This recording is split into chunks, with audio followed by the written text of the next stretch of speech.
আজকে আমি পনিরের পকোড়া করব। প্রথমে দেখো আমি পনির নিয়ে নিয়েছি 200 গ্রাম। তারপরে এই পনিরটাকে নিয়ে নিলাম, নিয়ে আমি এইভাবে কাটবো।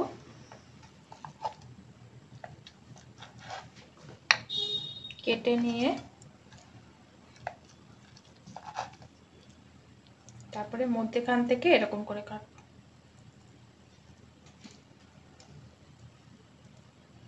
এই যে এরকম করে মধ্যখান থেকে কাটবো।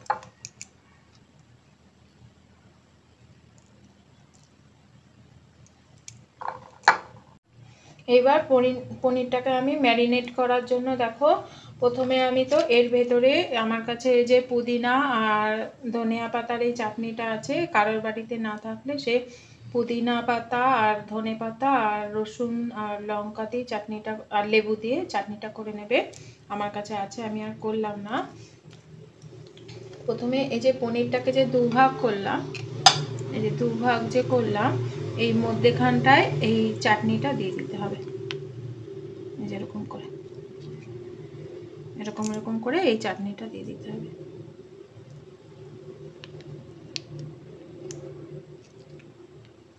দেখো প্রত্যেকটা পনিরের মধ্যেখানে আমি ওই চাটনিটা দিয়ে দিলাম, পুদিনা পাতা আর ধনে পাতার চাটনিটা।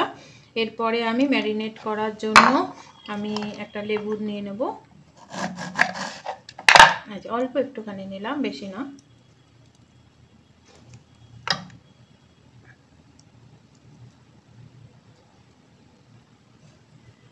নিয়ে নিলাম। এরপরে দেখো এই দইটা নিয়ে নিয়েছি। এই দইটা 1 চামচ দেবো, বেশি দেবো না, দরকার নেই বেশি দেওয়ার, আর একটু দেই লাগবে। আচ্ছা, এরপরে আমি দেখো তন্দুরি মশলাটা দেব।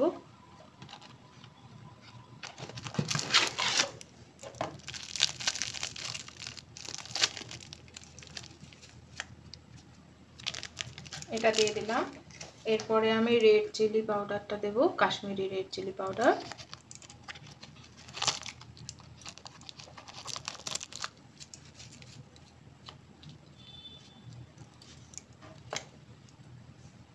এরপরে আমি এর মধ্যে একটুখানি ব্ল্যাক সল্ট দিয়ে দিচ্ছি।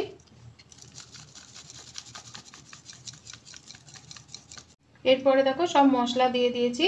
এরপরে পনিরটাকে সব মশলা দিয়ে এরকম করে মাখিয়ে রেখে দেবো 10 মিনিট এরকম করে।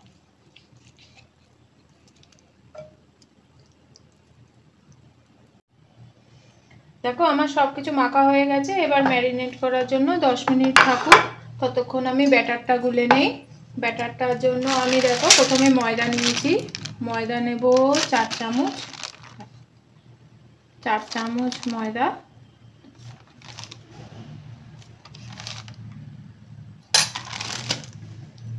আর 2 চামচ চালের গুঁড়ো,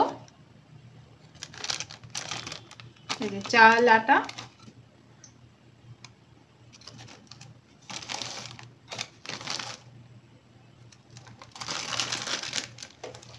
আর 2 চামচ হচ্ছে কর্নস্টার্চ।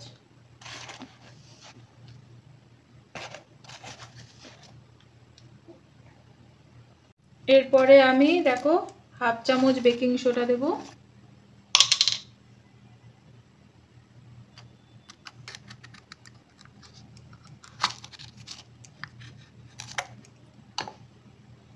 এতটা দেব না, এটা বড় চামচ, আমি ছোট চামচের অর্ধেকটা দেব, দিলাম।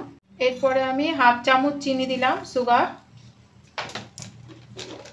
এরপরে আমি 1/2 চামচ মতন নুন দিলাম, সল্ট। তারপরে খুব ভালো করে এটা নেড়ে নিলাম। তারপরে আমি এর মধ্যে দেখো জোয়ান দিচ্ছি।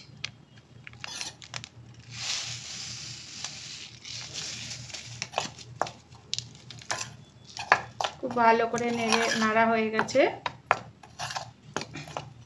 এরপরে আমি এর মধ্যে সরষের তেল দিচ্ছি।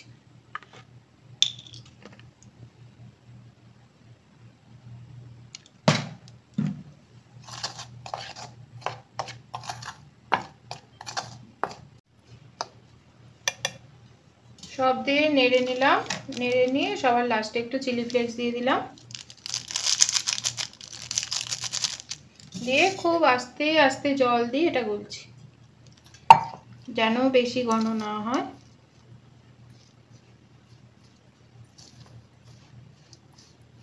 আবার বেশি পাতলাও যাতে না হয়।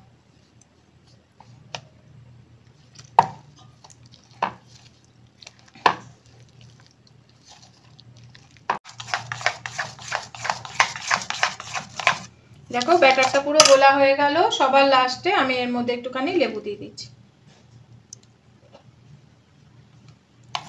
তারপরে গুলে নেই। তারপরে এইভাবে 10 মিনিট থাকুক। 10 মিনিট পরে আমরা এর থেকে পনিরের চপ করব। আমরা 10 মিনিট পরে আবার ফিরে এলাম, গ্যাসটা জ্বালিয়ে নিলাম, কড়াইটা চাপাচ্ছি, দিয়ে আমি দেখো মাস্টার্ড অয়েলটা এর মধ্যে দিয়ে দিচ্ছি।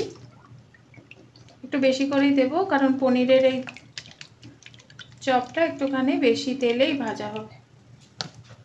দেখো সর্ষের তেলে বা মাস্টার্ড অয়েলে ভাজতে গেলে প্রথমে একটুখানি বেশি করে এই যে নেড়ে নেড়ে যে ঝাঁজটা আছে না, যে একটা সর্ষের তেলে যে ঝাঁজ আছে, একটা করোয়া একটা ব্যাপারটা রয়েছে, সেটা যাতে উড়ে যায়। তারপরে এটা ঠিক আছে, ধোয়া হয়ে উড়ে যাচ্ছে, তারপরে আমি এটাকে চুবিয়ে চুবিয়ে দেবো যেরকম করে।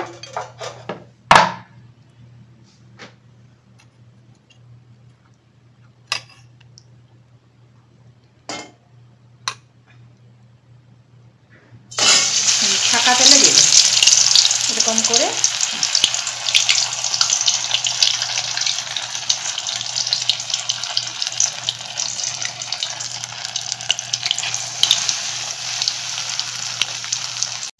একদিকটা হয়ে গেলে এরপরে আমি উল্টে দিলাম, খুব আস্তে করে গ্যাসের আঁচটা দিয়েছি, জোরে করে দিলে একদিকটা পুড়ে যাবে, ভেতর দিকটা আবার কাঁচা থেকে যাবে।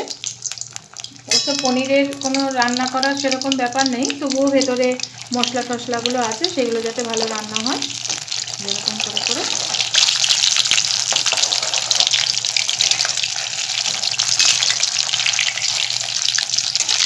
দেখো আমার একবারে পনির পকোড়া দুটো হয়ে গেছে, আমি এটা তুলে নিচ্ছি।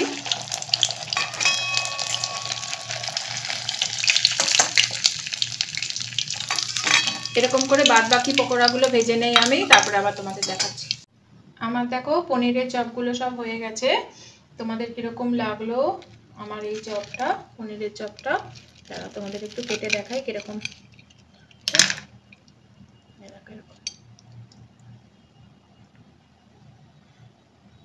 তোমাদের যদি রেসিপিটা ভালো লাগে অবশ্যই সাবস্ক্রাইব করবে, কমেন্ট করবে। আবার পরের এপিসোডে দেখা হবে। বাই।